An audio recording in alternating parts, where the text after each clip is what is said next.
SEARCA Emergency Response Protocol.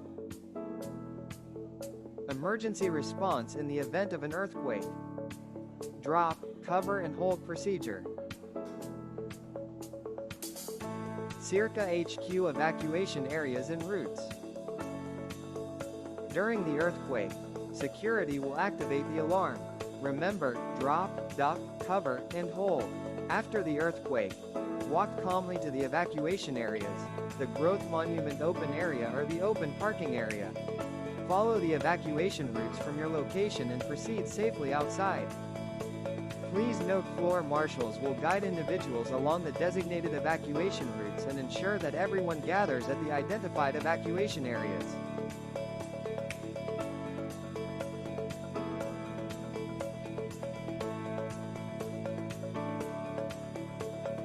SEARCA Residence Hotel evacuation area and routes.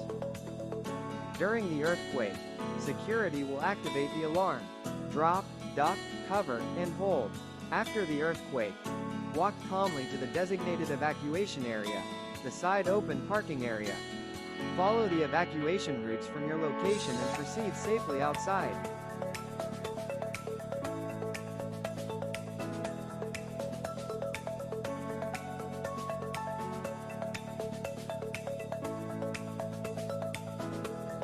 Head count, search, and rescue.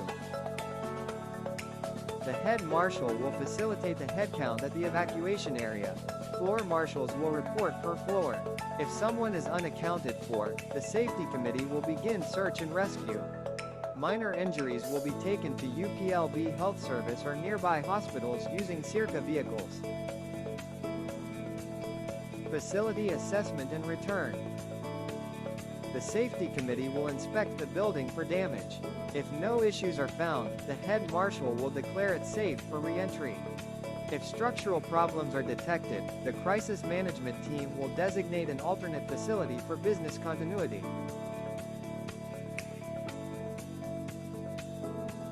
Emergency response in case of fire. In case of fire, the security team or safety committee will activate the alarm.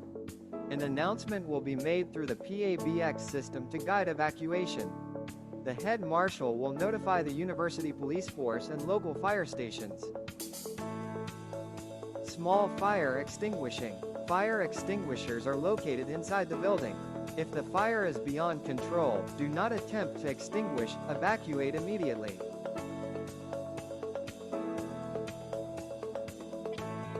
To use a fire extinguisher, remember pass. Pull the pin, aim at the base of the fire, squeeze the handle, and sweep side to side. Please note, fire extinguishers are located inside the building and are maintained by the safety committee.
SEARCA Emergency Response Protocol. Emergency response in the event of an earthquake. Drop, cover and hold procedure. SEARCA HQ evacuation areas and routes. During the earthquake, security will activate the alarm. Remember, drop, duck, cover, and hold. After the earthquake, walk calmly to the evacuation areas, the growth monument open area or the open parking area. Follow the evacuation routes from your location and proceed safely outside. Please note floor marshals will guide individuals along the designated evacuation routes and ensure that everyone gathers at the identified evacuation areas.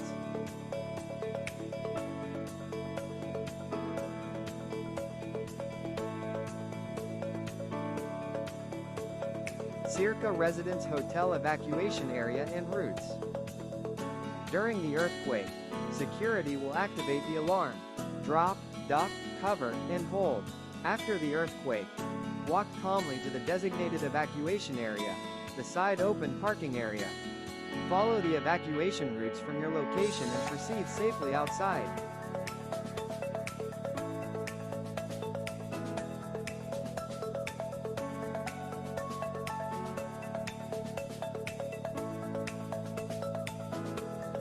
Head count, search, and rescue. The head marshal will facilitate the head count at the evacuation area. Floor marshals will report per floor. If someone is unaccounted for, the safety committee will begin search and rescue. Minor injuries will be taken to UPLB Health Service or nearby hospitals using SEARCA vehicles. Facility assessment and return. The safety committee will inspect the building for damage. If no issues are found, the head marshal will declare it safe for re-entry. If structural problems are detected, the crisis management team will designate an alternate facility for business continuity.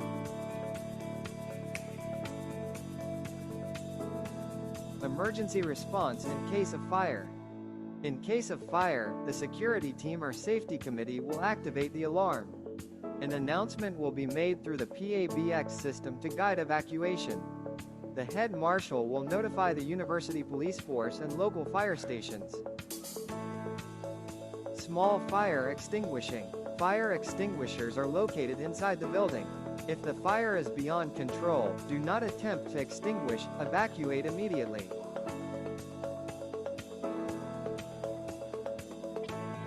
To use a fire extinguisher, remember pass. Pull the pin, aim at the base of the fire, squeeze the handle, and sweep side to side. Please note, fire extinguishers are located inside the building and are maintained by the safety committee.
Hintayin ko muna mawala siya.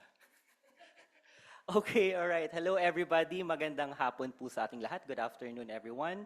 I am Sunny from SEARCA, and on behalf of our center, welcome to another session of the Agriculture and Development Seminar Series. So thank you very much for joining us again. We just had one last Friday. So there are actually more people joining us via Zoom. I think there are more than 70 people now on Facebook with us. So thank you very much for coming. This is the 6th ADSS of SEARCA's 12th five-year development plan from 2025 to 2030.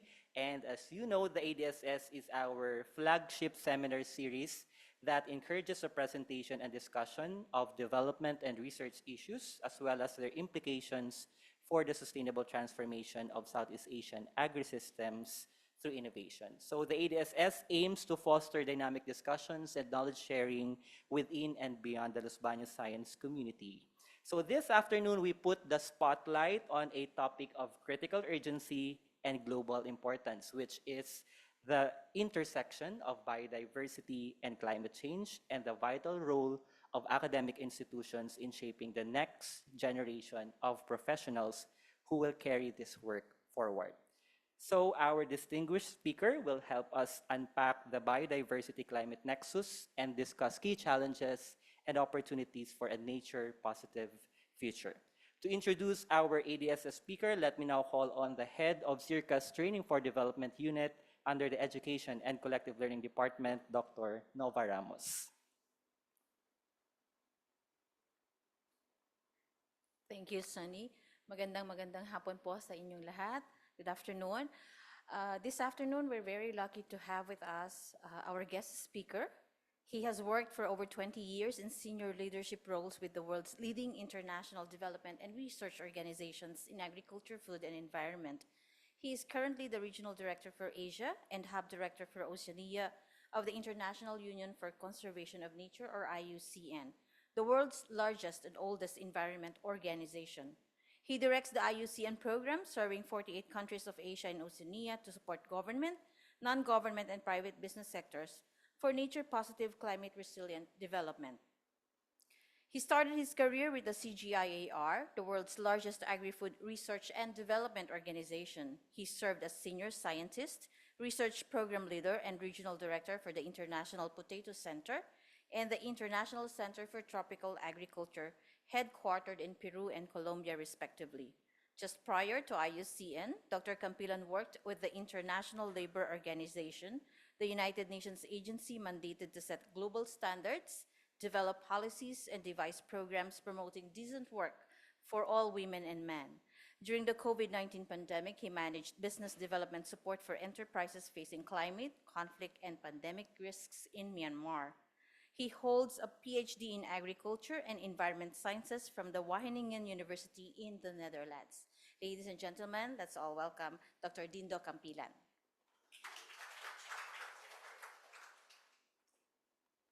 Thank you, Nova. Good afternoon. I'm really glad to see all of you here today. And also thanks to SEARCA for organizing this. I was asking Nova and Mercy earlier, what is it would be most relevant for me to talk this afternoon? And I thought of choosing a topic of biodiversity-climate nexus. In my time at IUCN, I'm normally invited to climate meetings or biodiversity meetings, hardly to meetings that talk about the intersection of biodiversity and climate. So here in the room, since I couldn't see those connecting online, maybe we can start with a simple poll. If you were to identify yourself, how would you characterize your own knowledge or expertise? Would you say you are more climate or you are more biodiversity or both? So let's have a show of hands. How many in the room would you say you are more climate people, more than biodiversity? None? Oh, this is interesting. So how many of you would say you are more biodiversity people? 1, 2, 3, okay, I saw you. So what about the rest? Are you the biodiversity climate nexus people or none of the above? So I'm going to focus on biodiversity climate nexus because there's an opportunity moving forward, especially for the academe. especially for universities, especially for young professionals and students, I think this is it. We already have thousands and thousands of biodiversity experts. We have already thousands and thousands of experts on climate, right? I see the future as a future for a next generation professionals able to understand, address, and also work on this nexus that we're talking about today. Okay. So, I only have 3 key points for today. One is the persistent fragmentation between biodiversity and climate. We still think of biodiversity and climate as 2 separate worlds, right? It's very, very, very rare to still find events, platforms that talk about biodiversity and climate together.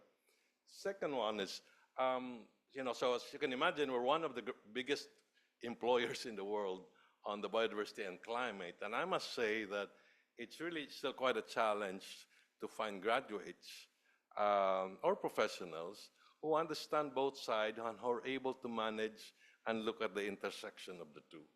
And so which limits us to the brings us to the third one.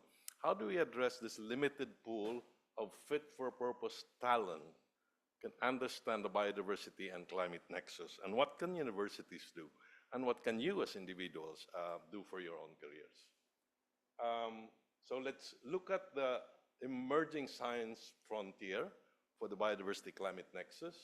Let's look at what are some of the opportunities already happening right now to nurture this sort of next-gen professionals, and what are some of the opportunities for and collaborating with you. So the reason I am here in SEARCA, the reason I am here in UPLB, and maybe your own organization. I was in Bukidnon just a few days ago. How do we enhance platforms for learning and knowledge sharing?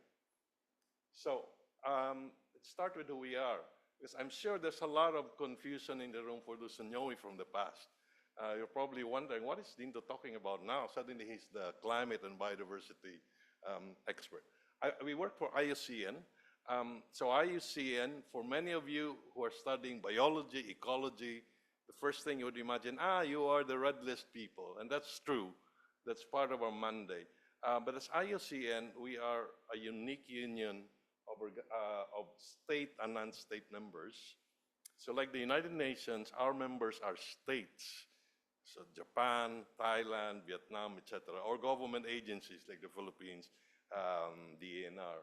But we also bring in other types of non-state members, including NGOs. You might even wonder, so is WWF a member of IUCN? So yes. So environmental NGOs, including the Philippines, are also members of that.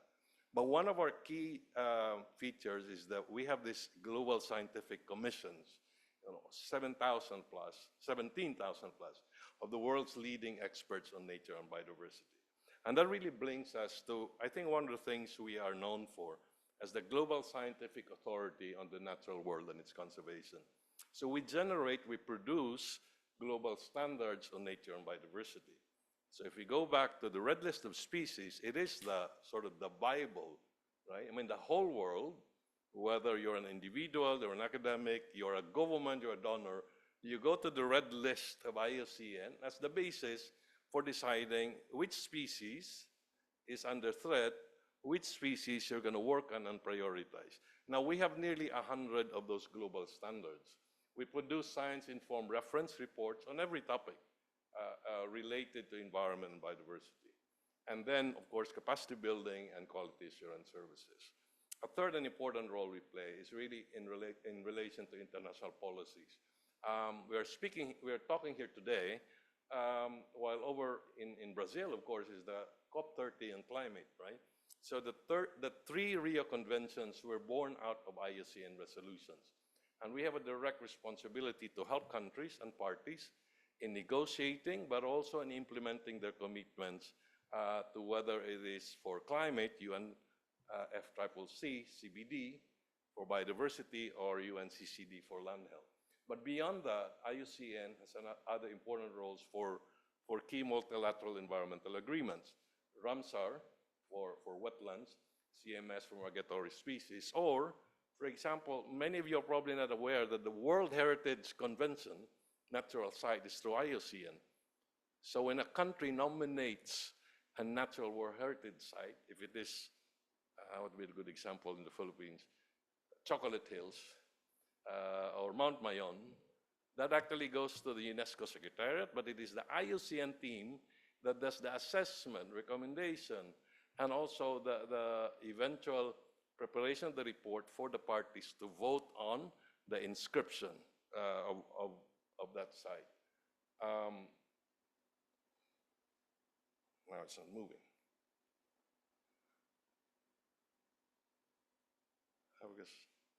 Okay, so now let's first talk about what is this biodiversity-climate nexus that I'm talking about, and why does it matter?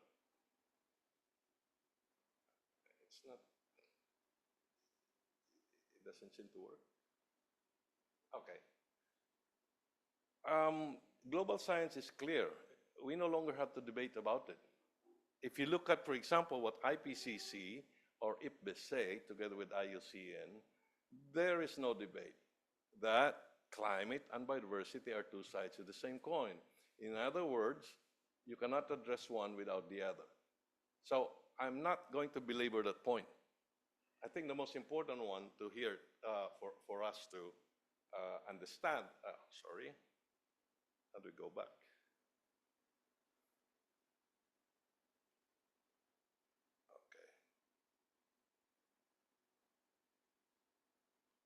Okay. I think the slides aren't cooperating today. The important thing to understand, if you look at the diagram here, is the human drivers of biodiversity loss and climate change, in fact, are shared in terms of the indirect and the direct drivers. In other words, what caused biodiversity loss are also generally the ones causing climate change, at least from an anthropogenic perspective. So at the same time, the solutions or the actions to address either or both also have to be joined, as you can see from here. Next one. Now, let's take a reality check, because yes, the science is clear, but where are we? And when I say we need to address climate and biodiversity nexus in the Pacific, we all justify our work, our projects, our papers against, for example, SDGs. SDGs, which is what, 5 years away from now. Okay, the first thing I always tell people when I hear a presentation and say, oh, we are doing this work in contribution to SDGs. Look at this. This is the SDGs progress in Asia Pacific as of today. Okay, from 2015 to 2030. 2024 is right there in the middle. We have already raised the white flag. We have surrendered. Anyone today claiming, oh, we're doing this for the SDGs, I'm sorry, look at this. Not only that, look at the specific SDG that is retrogressing. Which one? Climate, right? Climate action. So in this region, there's not just even progress, the status of climate and our ability to adapt and mitigate is even getting negative. So this is such bad news for all of us because we have high hopes for the SDGs, right? It also tells us which of the SDGs in Asia we are making some amount of progress and which are ones where it's really, really bad in terms of how we haven't done it, including for the Philippines. Let's look at some of those numbers. You see which ones are also where we haven't progressed the most. Besides climate, is also responsible consumption and production. And then the one under it, which is life below water. So these are the numbers that are, okay, thank you. Yes. So anyway, this is an important reality check for all of us. Beyond talking about the ideals of contribution to sustainability goals or SDGs. This other one is where the climate biodiversity nexus comes in. So you're familiar with NDCs, right? Every country is supposed to generate the NDCs, Nationally Determined Contribution, the NAPs, National Adaptation Plans. In fact, they are due this year. Also the fact that this is the 10th year anniversary of the Paris Agreement. of the countries in Asia Pacific, and you have there 49, 43 of them said they're gonna address their climate mitigation targets through nature-based solution. So we are not reinventing things here. The Philippines and many other countries said we are gonna meet our mitigation targets through nature-based solution. What is the problem when we review the NDCs? Beyond that one sentence or beyond that one paragraph, the countries never explain how. The countries never explain what is the baseline. The countries never explain what is the target when you say you want to use nature-based solution. So we are working with countries across Asia Pacific as they update and resubmit their NDCs, which are basically due months ago. So now something is okay.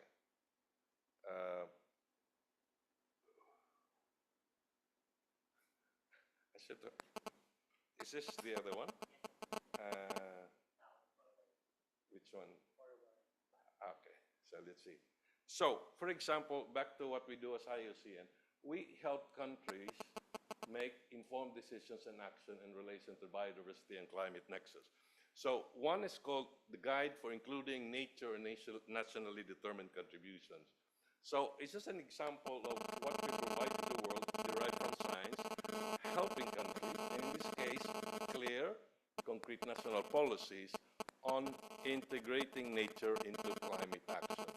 And as you can see here, they aren't really new in the sense that they are clear reminders of what countries need to do for NDCs, whole of government processes, whole of society approach, and of course nature-based solutions, and then the synergies. Why do we decide synergies? Because in many of the countries we find out, say the Philippine government, it develops NDCs and also NAPs, and usually the ones developing it, I think here is the Climate Change Commission. And then the NBSAP, the National Biodiversity Strategy and Action Plan, which is a commitment to CBD, is developed by DANR. And I think the UNCCD Sustainable Land Health agenda is developed by BS, Bureau of Soils, I think. Thing is, we produce similar parallel commitments and strategies that don't talk to each other. So while science has established biodiversity and climate need to come together, the truth is many of the countries are still developing their national climate or biodiversity action plans in parallel, and they don't cross-reference each other. And where do we start? We start by bringing the people who work on this in the same room. How many times that the people who work on a national climate plan actually invite the biodiversity people, and vice versa? I think this is the simple first step that we could always do. Okay, as I said, this is the week, this is the final week of the climate COP happening in Belém right now. Many of our colleagues here in Los Baños are there. As IUCN, part of our role is to influence countries, support negotiation, but also because of our direct role in the COPs, we are front and center. We have direct speaking parts and making interventions. Just to let you know what we are doing as we speak on climate. And what is it that that worries us? Now we have the COP30 happening. If you look at the challenges that we face today, and I'm highlighting here, number one, for example, is a robust set of indicators. It's easy for us, this is our targets, but we don't hold ourselves accountable by making sure that there are indicators that we can go back and to measure progress. In our case, we say we need a robust set of indicators to measure progress, especially the 2030 targets on adaptation, 2030 targets. And we offer solutions, such as the use of some of our tools, like the IUCN Red List, and the IUCN Red List of ecosystems. The other one is still about climate financing. So our key messaging for us in Belém is really that if we want to have concrete outcomes, the targets is about 1.3 trillion per year. But to meet this global investment, we need to make sure and look at different funding sources, not just from government or donors, but also from different types of sources, including from the private sector. And an important messaging for us is the role of indigenous peoples and local communities. Okay, so given this context, and back to what I wanted to speak to you today, what is it that we need the academe to do in terms of providing the environment and the mechanism to produce, to influence the next generation professionals able to do this? Let's start with this one. Every time I'm part of interview panels, this is the first question I always ask. How do you distinguish biodiversity, nature, and environment? It's very common for people to use this interchangeably. And it's very simple, because we have to be clear what we're talking about, but at the same time, we need to be able to distinguish which problem we're talking about. Example, if we translate this, how do we say in Tagalog biodiversity, nature, and environment? I'm glad Mayet is here in the front, can help me. Environment is, what is environment? Kapaligiran. Nature is kalikasan, right? So that's very important. What is the difference between kalikasan and kapaligiran? And then when I was in Mindanao, they were asking me, okay, so how do you translate biodiversity? To be honest, I don't think Tagalog, Visaya has a direct equivalent term. And since Rico is here now, I'm going to ask, Rico, what is biodiversity in Tagalog? Okay, Visaya, wherever. I was asked that question last week. And, huh? Really? Is that the term? Saring buhay? Okay. Well, the truth is, okay, let's start with this. So environment is everything that surrounds us, right? It's the natural and the human-made system. I mean, this is our environment. Nature means the natural living and non-living components existing on Earth.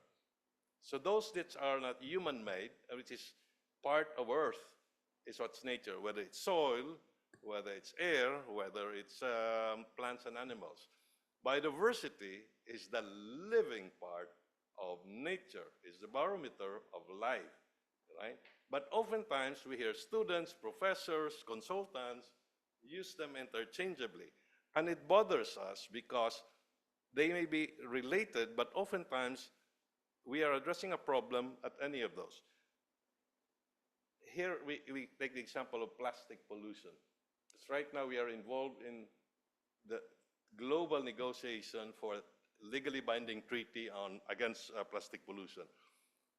If you look at plastic pollution, is it a problem of the environment, of nature, or biodiversity? Plastic pollution. Is that a problem of nature, biodiversity, or environment? See, and why?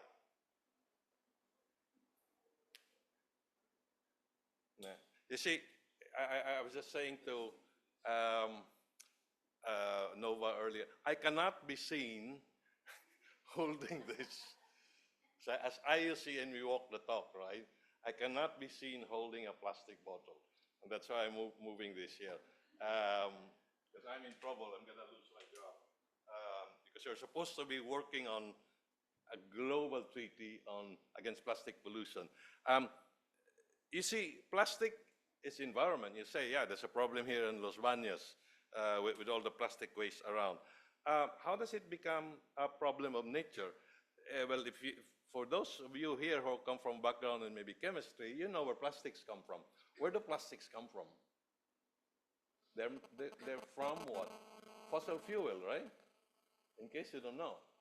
So in other words, plastics do come from nature, although there are thousands of types of plastics. But what is the relation to biodiversity? If you look at many of our problems in biodiversity, marine, for example, a lot of problems we have of marine biodiversity is caused by microplastic leakage into the marine environment. You never realize that plastics like this actually end up in the marine ecosystem. And our number one problem on maintaining and restoring marine life and marine biodiversity is plastic. So, is plastic pollution environment, nature, and biodiversity? Well, all of the above. But then you require different approaches to solving it, depending on where your entry point is. This is, to me, if there's one thing that in the academic and policy circles we're working on right now, it is this big question. Tomorrow I'm speaking with at a conference organized by UPLB NREM Forestry. And this is one of those things I really want to emphasize. We talk about people's rights. We talk about rights of businesses.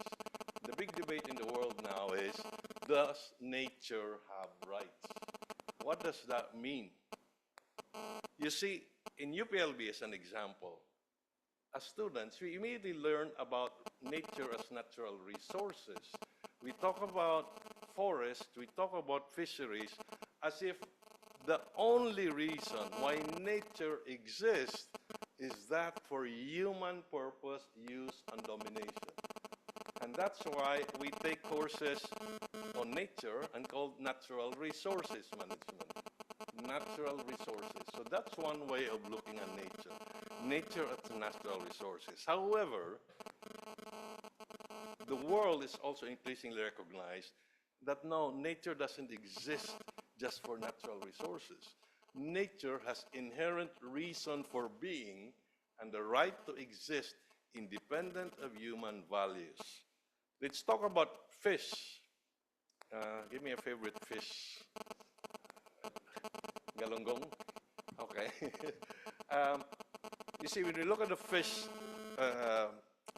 maybe around Manila Bay, we think of them with only one purpose: to be fished, to be harvested, to be made into galunggong and then eaten, right? But we forget that galunggong, maybe that's not a really good example, they exist because they fulfill a mission in the marine ecosystem. They are part of the web of life, right? They help ensure ecosystem health. In other words, independent of human purpose. This is something we have somehow overlooked. And we now keep saying, look, when we talk about biodiversity and we talk about nature, remember there are two streams of work. And maybe that's for SEARCA and UPLB to emphasize. Some of us will be looking at nature as natural resources. Some of us need to look at nature as natural ecosystem. This is how in Sesame, for example, I think there are more natural ecosystems, right? You're not really assuming immediately that forest or water or land exist for human purposes. And that's why you have ecosystem services provisioning, for example. Around the world, there's a lot of discussion around the rights of nature. Some countries, Ecuador, for example, in its constitution, recognizes the rights of nature. That nature has rights to exist, persist, maintain, and evolve. It'll be interesting in Southeast Asia or maybe in the Philippines. What is the level of debate around this? Do you even agree or not agree? But I think we need to open the discussion on nature as being natural resource and as natural ecosystem. And we need both. But at the moment, we seem to automatically assume the only reason nature exists is to become natural resource. In fact, if you go to IPBES, IPBES is the Intergovernmental Panel on Biodiversity Ecosystem Services. It has this interesting analysis, different ways people relate to nature. Living from nature, living in nature, living with nature, and living as nature. How about you? How do you relate to nature? And this is not semantics, this is not literature, this is IPBES, which is there is one scientific body in the world on biodiversity, it is this, right? It's IPBES. Every scientist's dream is to become a co-author and a contributor to the IPBES report. Where are you? Are you living from nature, in nature, or with nature as nature? What I'm saying here is we are problematizing and unpacking when we say nature or natural resource. The other aspect that we're talking about here, and again, remember this is what we would like the next generation of professionals to be aware of, to be working on. It's called nature positive and bending the curve of biodiversity loss. There was an important paper published in Nature in 2020, Nature, I mean the journal publication. And this is the classic diagram that we, all of us, should be conscious and aware of. What does this say? The black one shows the historical biodiversity loss curve before 2010. In other words, this is how we are losing biodiversity at a faster rate. The green one with efforts, sorry, we start with the gray. I'm using this. So this is the biodiversity loss, right? If we continue with our current path, it's the gray, meaning just doing what we're already doing. This is the status of nature. If we do orange, meaning we do restoration, conservation work like what we usually do, then this is this one. The only way we can recover, we can help nature recover, is doing the green, because effort to more sustainable production and consumption. What does this mean? Global science tells us, and this is important for you who are studying nature and biodiversity, it's no longer enough to just restore and protect. So if you submit a policy, if you submit a proposal and says, because we want to restore the forest or to protect, I am sorry, that's not going to be enough anymore. Why? Because the rate of nature loss is much faster, has been much faster than the ability of nature to recover. So it's no longer just enough to restore or to protect. We need to do more. That's why we said we need to bend the curve. And bending the curve is more than just conservation practice. It means changing our behavior, sustainable production, but also in consumption. This is important because right now, the discussion and moving forward is around a concept called nature positive. So nature positive work. What does that mean? How do we measure nature positive, including biodiversity net gain? This is an area that globally we, IUCN, and the world is working on, and we invite you to help us because this is the next big thing that we are problematizing. We know what is the solution, but then how do we work on nature positive solutions, and what does it actually mean? And this is probably illustrated with this one. One of the things that confuse all of us is we hear so many of these terms: carbon footprint, neutrality, offset, credit, neutrality. You know, if you're a student and you try to pass your exam, you know, this is very, very confusing. But at the same time, we hear these targets, right? Let's unpack them again. Many years ago, we heard about mitigating negative impact. We said we work towards reducing adverse impact. Remember the time we talk about low carbon this, low carbon that. It means we cannot avoid the impact, negative impact, but we will manage acceptable levels. Recently, low carbon is no longer enough. That's why these days we talk about net zero and we talk about carbon neutrality. Now, remember that carbon neutrality is specific to CO2. Net zero normally talks about the rest of the GHGs, unless you use the CO2 equivalent as a measure of the other GHGs. But then we move from mitigating to saying net zero. The challenge is it's not enough anymore. If you look at what I've just shown previously, right? We need to be aiming for nature positive outcomes, halting and reversing loss of nature at a rate faster than its degradation, what we call biodiversity net gain.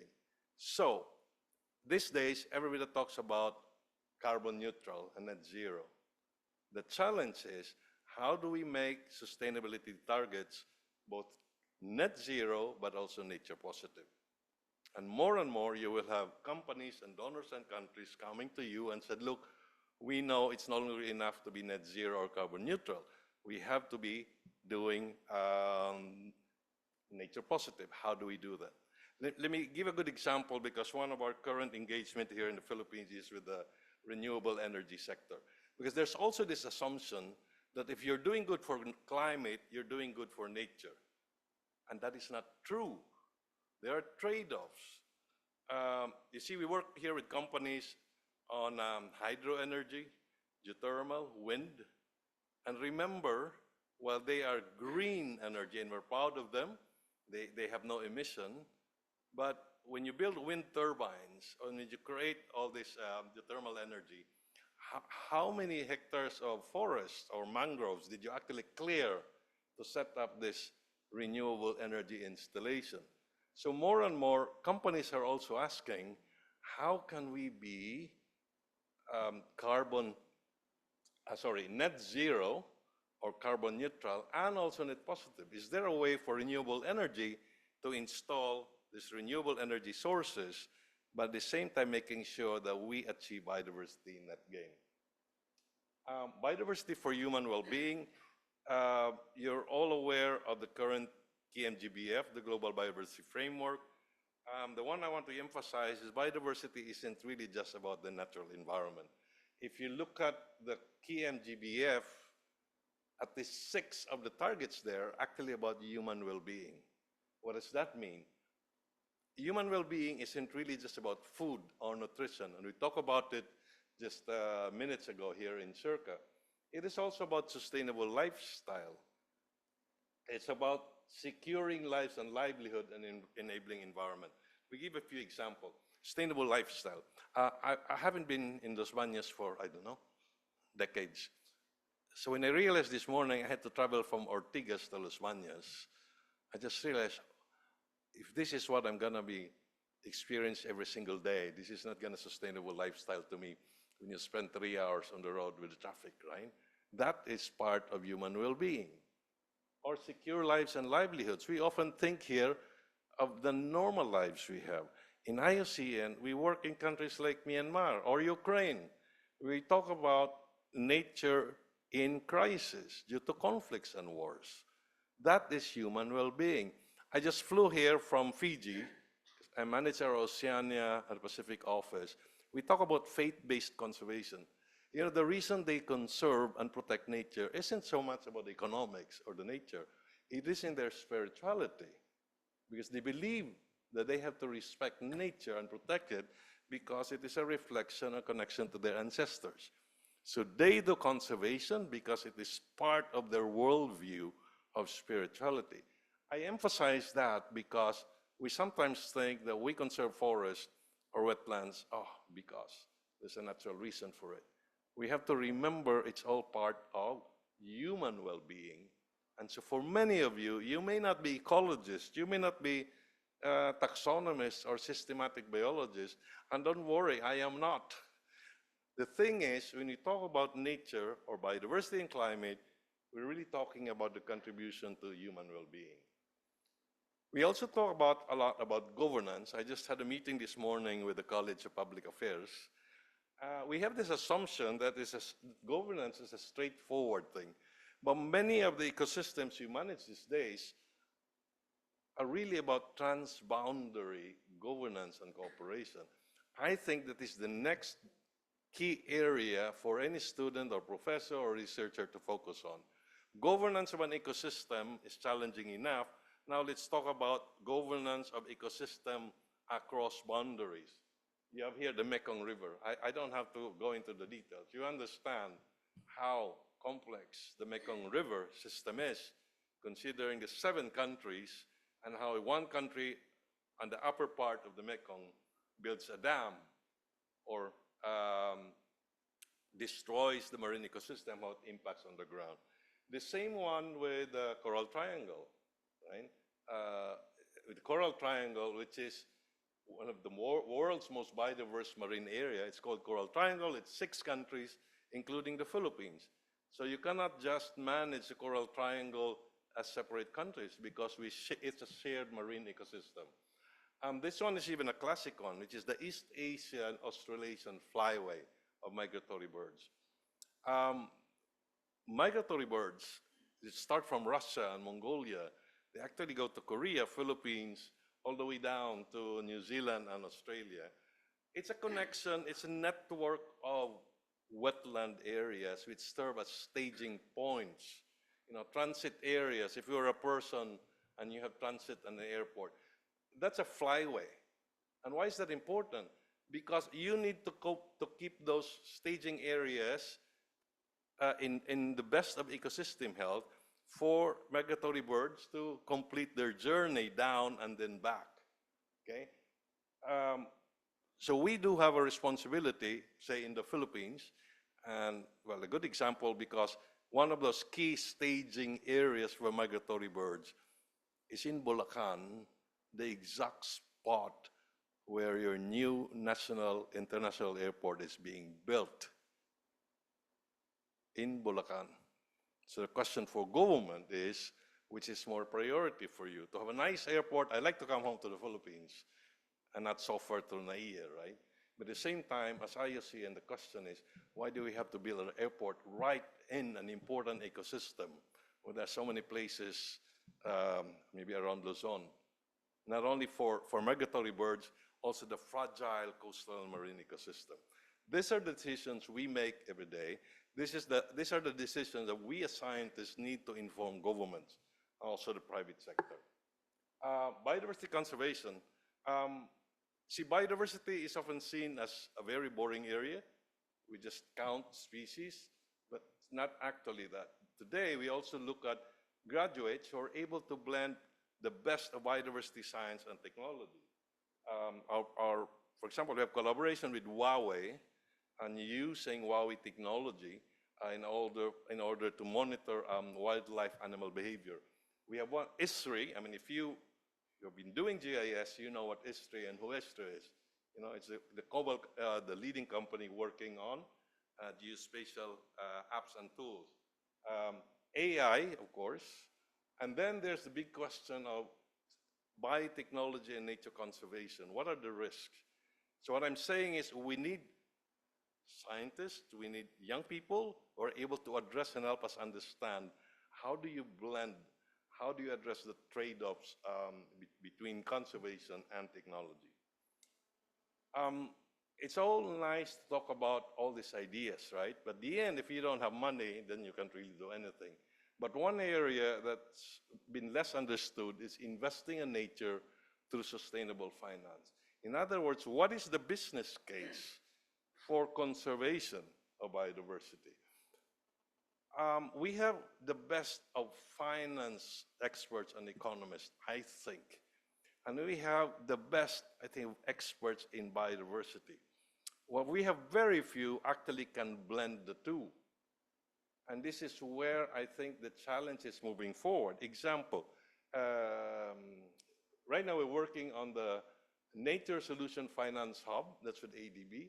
That's $4 billion of capital from the bank to de-risk investment in nature-based solutions. Not a single project and not a single dollar has come out of Ortigas. Why? Because it is a challenge for us to produce and write bankable, investable project proposals. We are used as scientists to write the best technical proposals.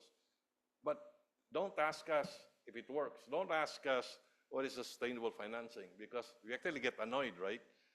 Because it seems like our job is to demonstrate the technical feasibility, the proof of concept. And then when we start saying, okay, but how does it actually work beyond the project life? We often think, how dare you ask us? This is the best solution ever. So we need people who could not just know how to write a technical proposal on, let's say, biodiversity, but to include a section that will demonstrate bankability, investability, because this is what banks, financial institutions look for. Another one we have in Indonesia, I don't know if you've heard about it, with the World Bank, it's called the Indonesia Coral Bond. It's an impact bond, and it's the first impact bond that draws on an ocean financing instrument around using IUCN tools on green list, on coral reef health, and also on marine, basically fish biomass, as the trigger, as the independent means of verification to effect payment of the impact bonds. And then we have these various investment programs with GCF and JEF. My whole point is we actually are struggling to find people who understand how to develop financial instruments specific to nature and biodiversity. If there is probably one, for me personally, if there is one type of graduate I'd like to see more, it would be this. Because right now you have experts in both, but it would be nice to have one who understands the biodiversity side and the finance side. The same with the green and gray solutions. We talk about hybrid solutions between gray infrastructure and green infrastructure. We are now working on what we call greening the engineers, because many of our graduates, engineering schools, they produce students and graduates that are able to design, provide architectural design based on the gray. What we would like to have is producing graduates that understand how do you bring the green and the gray elements together in a design that's called hybrid and using nature-based options. Beyond the local and beyond the national, I think a future that we also can look into is promoting young people and promoting experts like you that look at biodiversity for the universal common good. You probably have heard about the UN HICES Treaty. So biodiversity beyond national jurisdiction. So the Philippines just became one of the latest countries to ratify. So it now has a commitment. It's now one of the countries committed to a legally binding treaty to protect biodiversity beyond national jurisdiction. As you may not know, we concern ourselves with protecting biodiversity in marine protected areas, local fishery communities, but 95% of the world's marine biodiversity is not in domestic waters. It is out there with the blue. So that's what science tells us. We can never protect the world's marine biodiversity by focusing on the domestic and within territories. That's why we have this treaty. And that's why we need young people and experts like you who could help us understand how do you introduce marine biodiversity conservation outside of national jurisdiction. The same that we have for,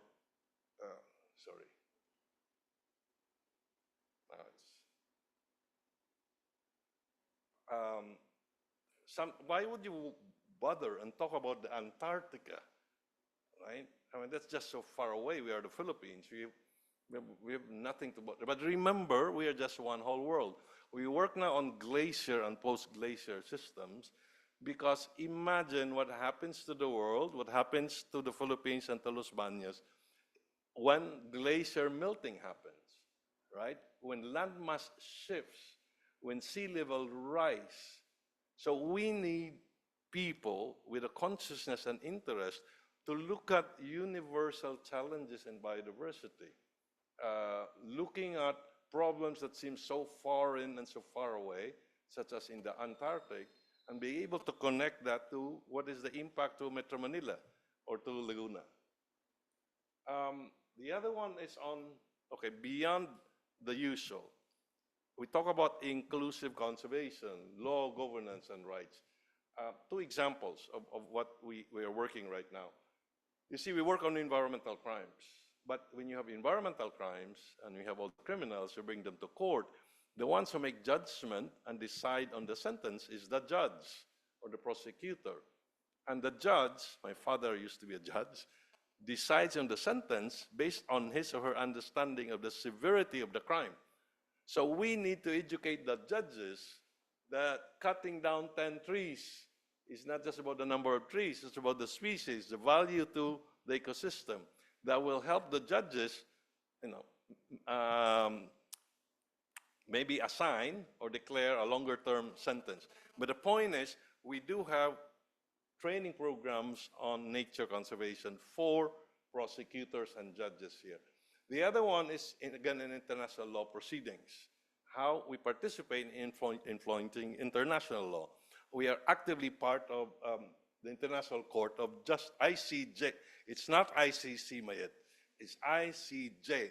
Okay, the International Court of Justice, similar to ICC, but this is the Court of the United Nations, provides legal opinion. We just finished one successful case recently when there was a question presented before the court: can people sue their governments for willful neglect? And if you can demonstrate loss and damage as a result of a government not doing its part to protect you from climate impact, or let's say DRR. And after a lot of deliberation, the answer is yes.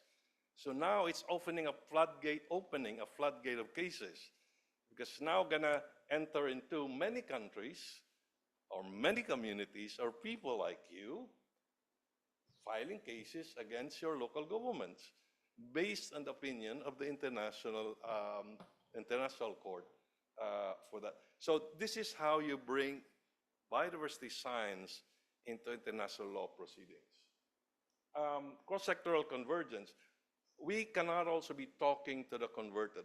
I'm always worried that we sometimes meet as a community of biodiversity or climate. The ones who need to hear our messages are the ones outside. And that is sectors beyond the usual. Let me give you an example. I mean, talking about One Health, but maybe this one is interesting. One of our flagship programs actually called Sports for Nature, and that's with the International Olympic Committee. You might wonder, well, what is IUCN doing with the Sports for Nature? It's two things. How many sporting events around the world, Olympics included, destroy nature, large amounts of nature, to set up a 1 week or 2 week sporting event? You build new gymnasiums, you build new roads, and then after the 2 weeks, then nothing happens. So we help sporting federation, in this case, the International Olympic Committee, design greener and more nature-positive sporting events and infrastructure.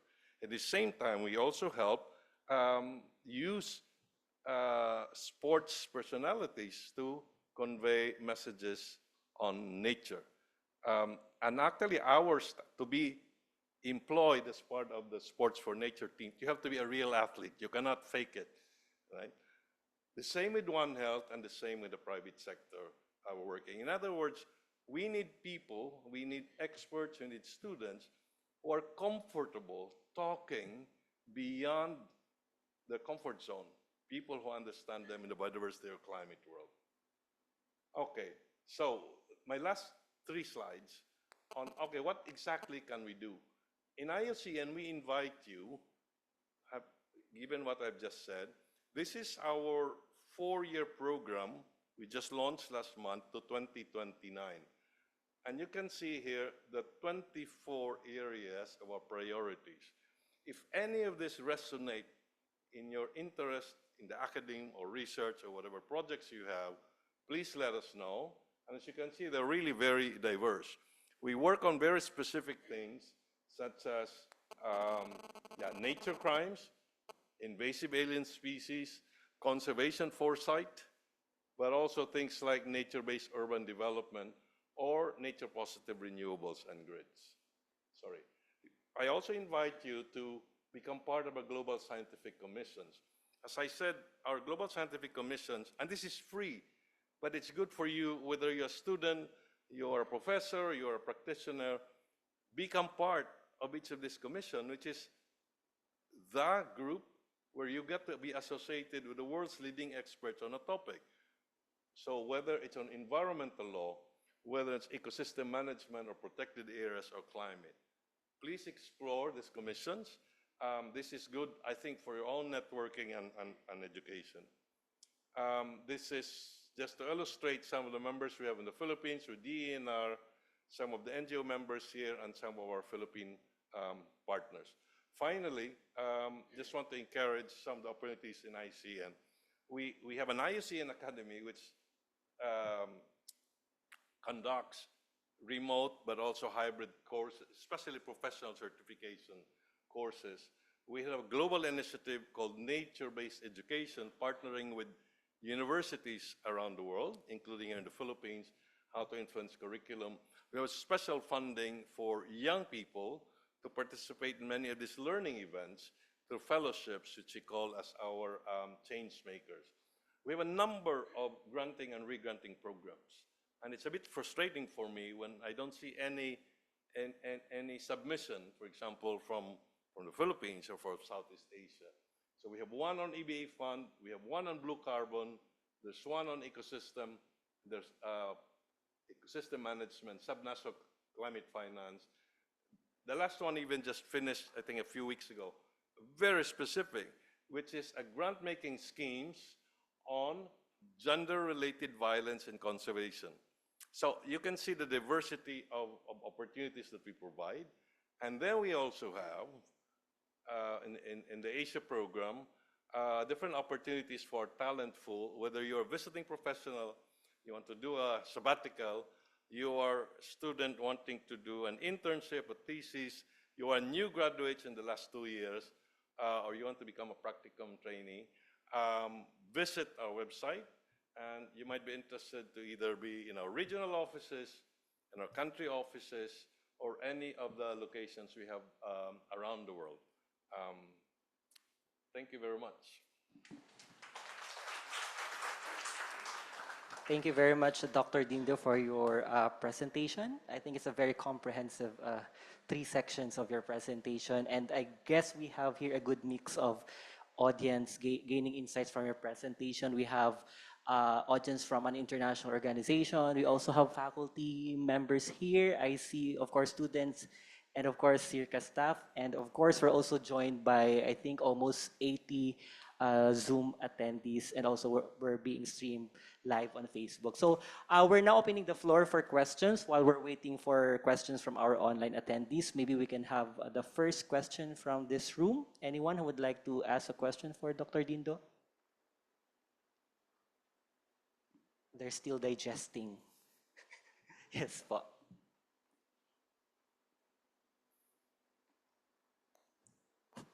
Okay. Yes, po, sir. Sir, regarding the slide you showed where the nature curve, I'm not sure if you called it nature curve. I'm just, yes, sir.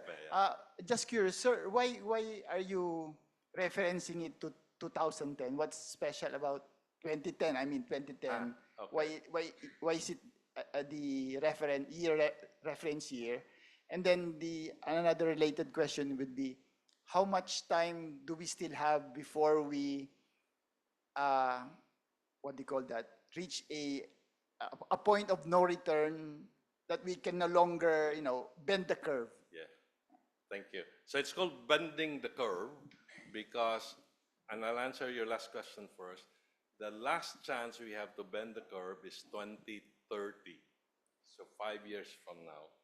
If we don't bend the curve by 2030, it will be very difficult for the world to recover. So now to your first question about what does it mean by bending the curve?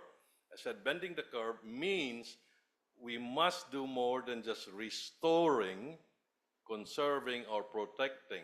After all, there's very little to conserve and protect, right? Because we lost thousands of hectares of forest.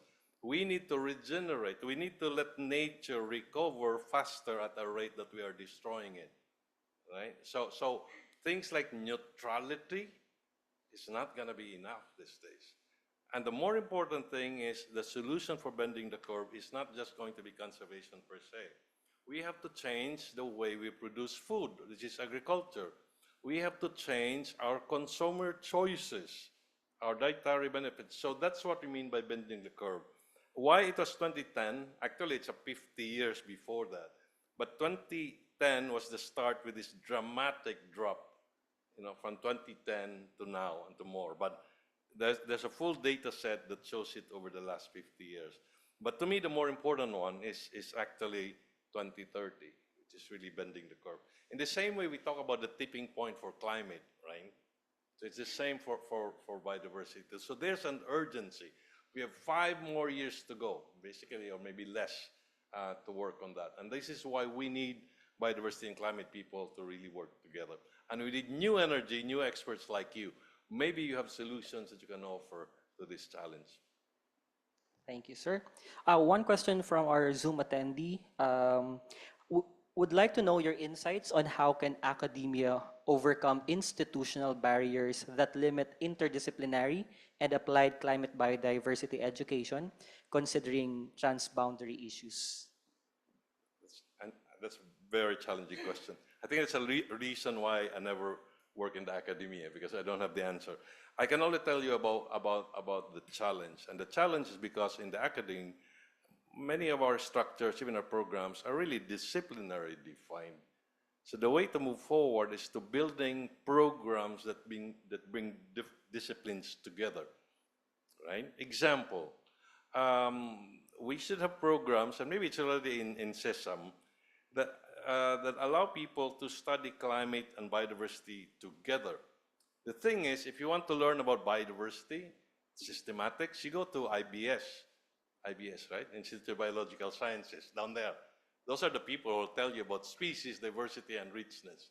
If you want to know about climate, where do you go? If you study climate in UPLB? Everywhere. Maybe you go to SESAM, right? Maybe SESAM can provide a home to both study climate and biodiversity together. I think that's big. And then also having more events like this.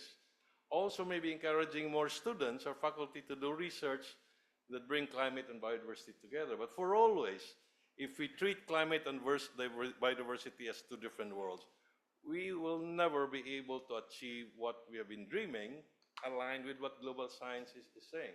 But you see, it's easy for me to say that because I'm not a university chancellor. I'm not even a dean of a college here. But I think this is really where the challenge is.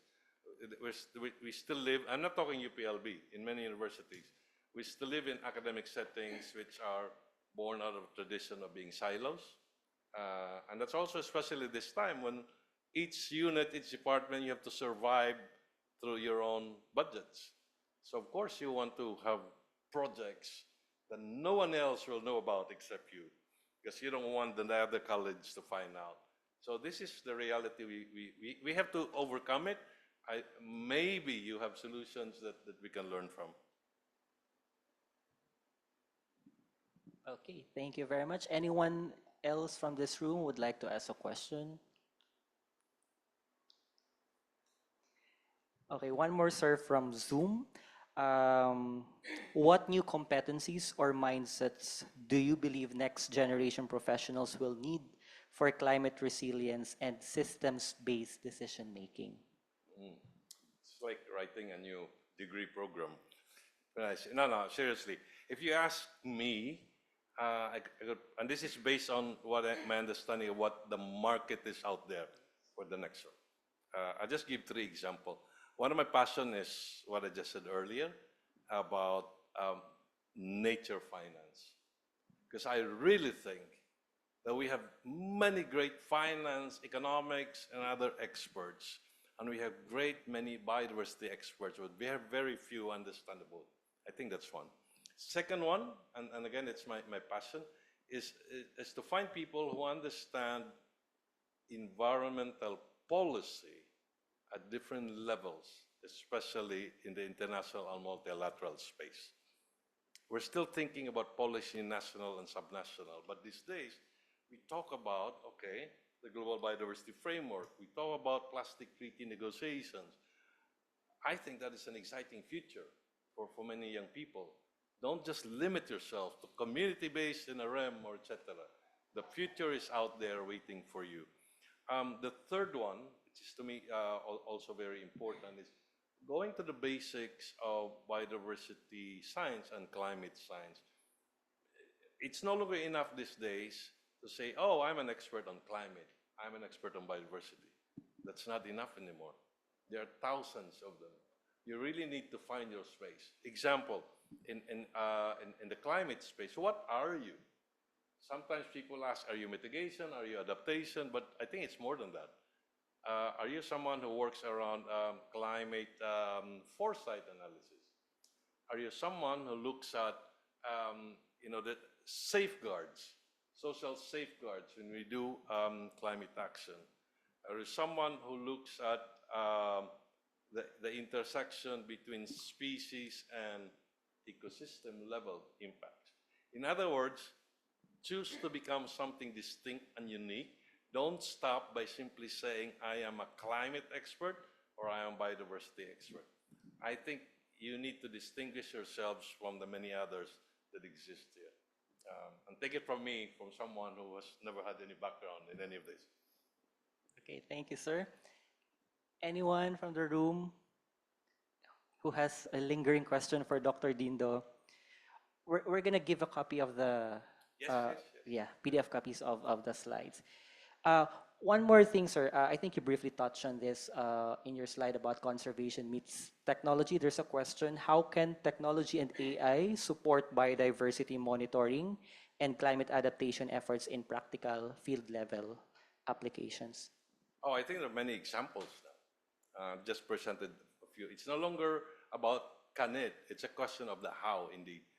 And there are many, so, I mean, I could go on and on about the many examples we have in IUCN right now. I talk about Huawei, I talk about ISRI, I talk about the different AI companies. We have one with Taiwan. I don't know if you're familiar with Delta Electronics. Not Delta the airline, Delta Electronics. Delta Electronics is a Taiwanese-based company that basically everything we do has Delta in it because they're the world's largest chip maker. We're working with their technology for marine biodiversity conservation, also again AI. So it's not an area that we are an expert on, and maybe that's something I think we can again work together. It's still I think an area of research or work that need to be explored and fully understood. I think the caveat here is understanding risk, okay? Which I think nobody has the full answer now. If you're a person or a group interested in understanding the risk and the trade-offs of conservation and technology, I think that would be something we'd be interested to work together and to bring you into the discussion. Okay, one question from Sir Lee. Sir Dindo, thank you for the presentation. We're coming from the technical perspective. We're busy putting up data set, doing analysis, and then making recommendations. Unfortunately, we live in a world also where populist policies are really supreme somehow. And unfortunately, we have world leaders who may not respect science as basis for decision making. Yes. Any thoughts about this? Okay. Okay, I'm trying to be very careful in how I'm going to answer it. I think as scientists, we have the co-responsibility of making sure that our science goes out to help provide decision support tools. I think that's the first step, okay? Irrespective of what leaders are going to do.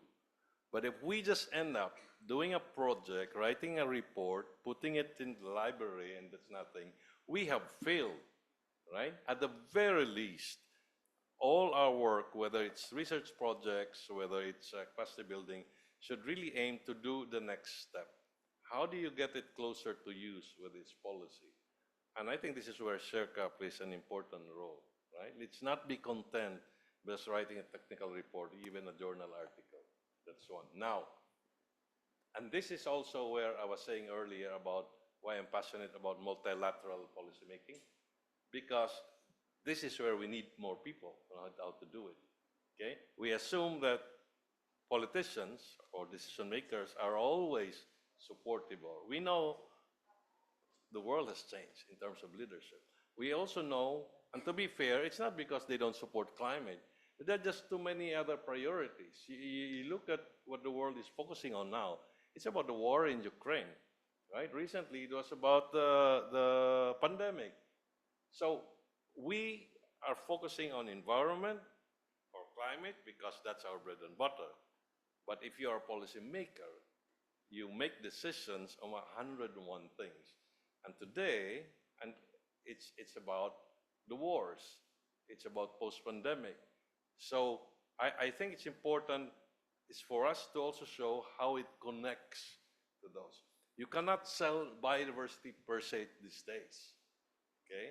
But you can sell, just like what I was saying, how we connect biodiversity to climate. We can also sell how biodiversity and conflicts come together, or pandemic through One Health. we need to take the extra step. Gone are the days in the past where the world willingly gives money for the scientific community to do basic taxonomic work on species or ecosystem. That's gone. We have to connect to what matters. I think that's where it is. But we need more people who know how to do this. Okay, sir, I think this is the last question, also relevant to communicating science to non-experts. One question, how can storytelling and local narratives be used to communicate scientific concepts on biodiversity and climate? Perhaps you can share an initiative of IUCN relevant to Well, this. clearly two things. One is our Commission on Education and Communication. I think that is one of the exciting things I've been involved recently was on the Biodiversity Film Festival. We've been running biodiversity film festivals around the world, but also in specific countries. And this to bring professional filmmakers and also YouTubers. We did one in Nepal and in India recently. I think those are examples of how you can bring, I wouldn't say casual, but really it's on-the-ground based filmmaking with the professionals. So that's one. The other one is nature education. So we have a global initiative called Nature Education, which is really helping universities, the academe, but also communication groups in converting and translating complex technical messages into something that's more understandable. If you're interested, I can be very happy to lend you to it. I'm very tempted because you probably don't know, I keep saying this, you know, my undergraduate degree is in communication. My first job as a broadcast journalist, and here I am talking about tiger conservation these days. So yes, I have a passion for going back to my roots, but we need more people who understand not only the instrument, the platform, but also the content. Okay. Thank you. Thank you very much, Dr. Dindo. That ends our open forum. Again, maraming salamat to our guest speaker, Dr. Dindo Campilan. Now it's time for our audience to also share with us your insights and learnings from this seminar. We have with us a feedback form. Okay, so kindly fill out the form. The form remains open until 5 p.m. We also encourage those joining us online to fill out the form. And while you're doing that, we would like to give this certificate of appreciation to our resource speaker. May I invite Associate Professor Joselito Florendo, Deputy Director for Administration of SEARCA, and Dr. Nova Ramos, Head of the Training for Development Unit, for the certificate awarding. The certificate of appreciation is awarded to Dr. Dindo Campilan for sharing his expertise as a speaker during the SEARCA ADSS titled Biodiversity-Climate Nexus for a Nature-Positive Future, Renewing the Role of Academia in Nurturing Next-Gen Professionals, held today on November 17 at SEARCA Los Baños, Laguna, signed by our Center Director, Dr. Mercedita A. Zumbilia.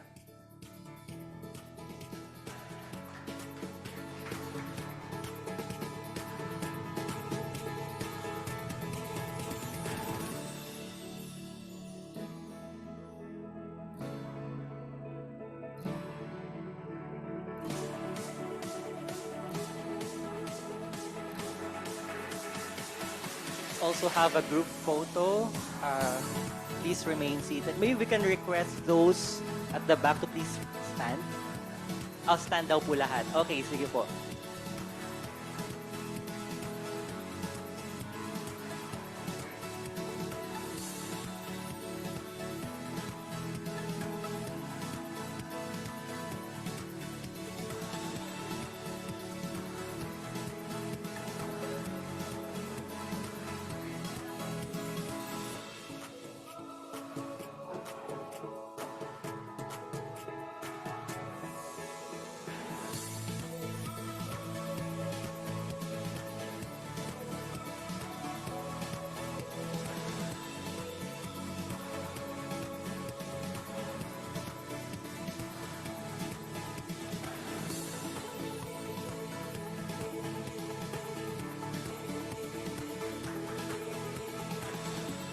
very much. That ends our seminar for today. Maraming salamat. For those of us who are here on site, please have some refreshments as you head out of the venue. Thank you very much again to our participants as well joining via Facebook and Zoom.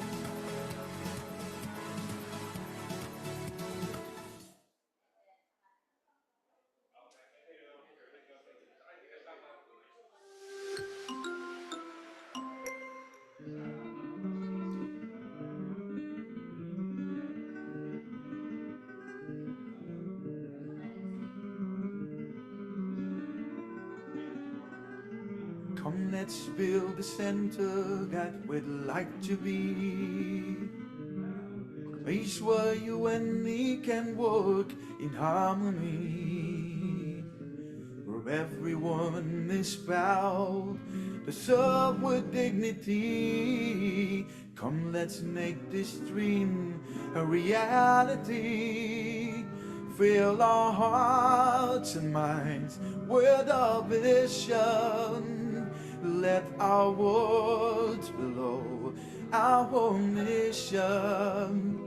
Leave our values on excellence in work, commitment and unity. Come share the stream for the senior region, extend it to the world throughout generation. Fill our hearts and minds with our vision. Side by side we stand for our mission. Leave our values on excellence in work, commitment and unity. Let's show the world we can. With God close at hand, we will grow together for the better.